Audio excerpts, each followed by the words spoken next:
One late night in Paris, Driss is driving his employer Philippe through the city.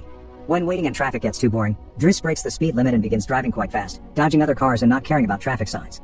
This causes the police to go after him, and Driss bets €100 that he can lose them, but after driving under a bridge, the cops catch up by ambushing them from both sides. Driss doesn't look too worried though, and this time, he bets €200 that he can get them an escort. The cops make him leave the car and he starts acting then, behaving offendedly and telling them Philippe can't move and he was taking him to the hospital. The officers find proof of this when they find the wheelchair in the truck and, when approaching Philippe, they see him convulsing, which is also an act. Seeing as it's an emergency, the cops forgive Driss for breaking the speed limit and offer themselves as escorts on his way to the hospital. To celebrate winning the bet, Driss plays September by Earth, Wind and Fire, and when they arrive at their destination, he shares a smoke with Philippe as soon as the cops are gone.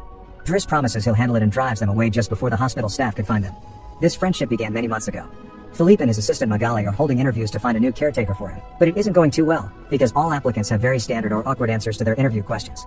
But they're suddenly surprised when Driss storms in, ignoring the fact it isn't his turn quite yet, because he only wants some papers to be signed saying they won't hire him so he can get the unemployment benefits. He's blunt and a little rude, even hitting on Magali, but Philippe finds him amusing and asks him to come back the next day for his signed papers. Driss goes back to his home in a humble neighborhood and tries to take a bath while all his little siblings bother him, only managing to get it done in time thanks to his sister Mina, who is a bit older than the others and more responsible. While waiting for their mom to arrive, he looks through the window and notices his brother Adama getting out of a suspicious car. When the boy enters the apartment, he just says he was at school and leaves again after grabbing his bag, causing Driss to be even more sure that he's up to something. In the evening, his mom arrives, and he gives him a Fabergé egg he stole and tells her he's been away on vacation when she asks. She isn't happy to see him though, because he disappeared for 6 months and never called, and now he's shut up out of nowhere as if her home was a hotel. As she's absolutely done with all his lies and she has other children she has to take care of, she kicks him out and tells him not to come back. Driss spends the night having a smoke and some snacks with some neighborhood friends. The next day, Driss goes back to Philippe's house for his papers, and he's received by the housekeeper Yvonne, who shows him around the place and tells him about Philippe's daily routine. She also shows him the room he would get for himself with his very own bathroom. Driss can't help staring at the bathtub before he's dragged to see Philippe, who offers the signed sheet of paper but also a job opportunity. Driss accepts the 1-month trial, and Philippe tells him he bets he won't last 2 weeks. After bringing his things to his room, Driss is taught how to take care of Philippe. He must learn how to keep his legs stimulated, how to put him in the wheelchair, how to help him shower and change his clothes. Things get awkward when Driss discovers he must put on him some high stockings and even clean his butt after Philippe uses the bathroom, but no matter how much he complains and says he won't do those chores, he ends up accepting them as part of his job. Later in the evening, while he's enjoying a snack on the roof, he's interrupted by Philippe's daughter Elisa and her boyfriend Bastien, who are looking for a private place to make out, and he kicks them both out after refusing to share his beer. Driss quickly gets used to the daily routine with Philippe, even if at first he does make some mistakes he learns from, like handing the phone to Philippe instead of putting it on his ear or forgetting the baby monitor while having a bath. He also learns to organize his mail in different folders, most of the letters he opens for Philippe, but there's a series of private ones he isn't allowed to look at. When he finds a flyer promoting female escorts, he decides to start a file just for those instead of throwing them in the trash as Philippe says. It's not all work in this new life though. Driss still makes sure to have a good time, he keeps trying to hit on Magali to no avail, and sometimes calls escorts to join him in bed. One morning, after Yvonne comes to his room to scold him for being late, she finds some dangerous weapons in his bag, but she doesn't comment on them yet. Driss' work today is to drive Philippe around, but he refuses to put him in the back of a van as if he was cargo, so instead, he takes him on one of the fancy cars that don't see much use. Philippe, who first thinks this isn't suitable and says they should be pragmatic, is soon getting excited at the idea of a faster, less boring ride, although Yvonne still disapproves. When they try to leave the building, there's a neighbor parked at their entrance, ignoring the sign on the door that says it's forbidden.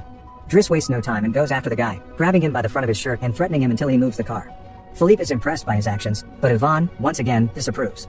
The pair goes to a museum, where Philippe is planning to buy a piece of artwork that Driss considers not worth the money because it's just a red blotch on the canvas.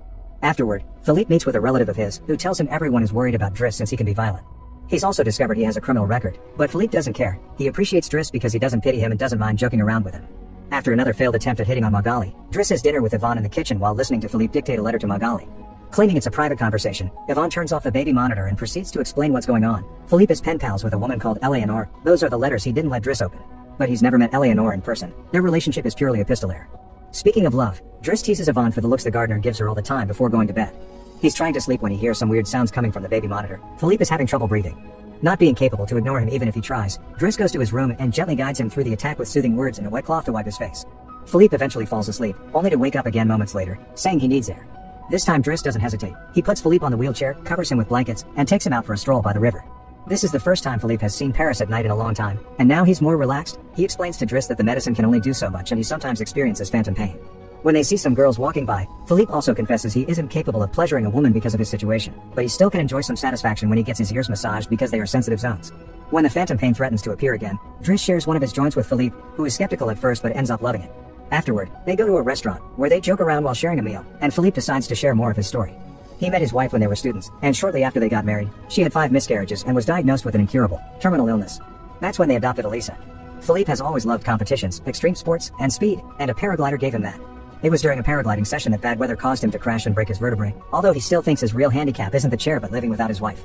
After joking around some more, Philippe remembers the date and realizes Driss has passed his 1-month trial, so he's now officially hired. But he needs to start by bringing back the Fabergé egg he stole because it was a gift from his wife. She would give him one every year, and he has exactly 25, matching their time together. The next day, Driss goes to talk to Mina when she's leaving school, who's a bit offended because he hasn't been answering her messages except to ask her to look for the egg. She also tells him about some cops that have been calling their home. Afterward, he visits Adama, who confesses he was found with 30 grams on him. Driss wants to take him to lunch, but Adama refuses and instead gets in the same suspicious car from before. Later on, Driss is allowed to be present while Philippe dictates his letter for Eleanor to Magali. He thinks this purple prose is very boring and that Philippe should be more direct. He's also baffled to hear that this has been going on for 6 months and they never exchanged pictures. When he finds her phone number on one of the letters, he takes it as a sign and calls her, obliging Philippe to take the phone and finally speak to her outside the written word. Their conversation goes so well, Philippe is now on the phone with her all the time, even right before he and Driss attend the opera, during which Driss laughs and makes fun of the costumes. The next day, Driss convinces Philippe to accept to exchange pictures with Eleanor and chooses one of him in the wheelchair. Afterward, while he's painting, Elisa bursts into his room to ask him for cigarettes and makes fun of him for trying to be artistic. Getting angry, he kicks her out before going to see Philippe, who is currently asking Yvonne to change the chosen picture for one of him when he wasn't quadriplegic. She hides the picture inside the escort file right before Driss burst in, complaining about Elisa and telling Philippe he needs to discipline her, something Yvonne agrees with. Philippe agrees to talk to her, but he's mostly surprised when Driss lets it slip that he's been painting. Days continue to pass, and the friendship between Philippe and Driss continues to grow. Driss takes him to play in the snow and brings him with him when he goes out for a run. Philippe gets him his first suit and scolds his daughter while Driss listens to him through the baby monitor. When Driss finishes his first painting, he shows it to Magali, who slaps him when he tries to kiss her. Philippe, however, likes the painting and promises he'll try to sell it. The two of them have a great time with each other, enjoying things like getting a faster car, sharing joints, and even hiring escorts together. When Philippe's birthday comes, he isn't very excited about it. Every year, he pretends to be surprised that they're throwing a party and has to meet with all these relatives that only come to see him on the date to check he's still alive. Philippe says it'll all be rather boring. While he and the guests enjoy some live classical music, Driss searches for Elisa, who is crying in her room after having taken some of Yvonne's pills, which won't kill her as she expected. The reason why she's sad is that Bastien broke up with her and called her a tart, so she asks Driss to talk to the boy, which he accepts to do for a price. Meanwhile, Philippe is showing Driss painting to his relative and manages to convince him to buy it for 11,000 euros. Driss goes back to the dining room and chats with Yvonne, who tells him Magali is in a relationship with someone named Fred, but things are rather rocky at the moment, giving Driss hope. As the party begins to die down, Philippe makes Driss listen to some of the most important songs in classical music history, but he can only joke in response.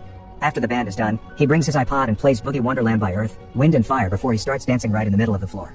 He's an incredible dancer and even convinces the rest of the party to join him and dance with him, which Philippe enjoys watching. Later, when putting Philippe to bed, Driss opens Eleanor's latest letter to him. She sent her picture, showing she's rather pretty, and is telling him they should meet next week when she visits Paris. When the day of the date comes, Yvonne and Driss put Philippe through dozens of outfits until they find the perfect one. And since it's Yvonne the one that will take Philippe to the date, Driss uses his day off to visit Bastien and threatens him until the boy accepts to apologize to Eliza and to bring her croissants every day. He also asks him to fix his hair. Afterward, he visits his mother at work, but only to watch her from afar. At the restaurant, Yvonne and Philippe are waiting for Eleanor, who is very late. After waiting for an hour, Philippe gives up, calls Driss to ask him to take him away, and then leaves the restaurant without noticing Eleanor is arriving at the same time. That same night, Philippe takes Driss with him in his private plane and gives him the money he got for selling the picture, making him immeasurably happy. They make it to the countryside the next morning, and Philippe decides to go paragliding, dragging Driss with him as well.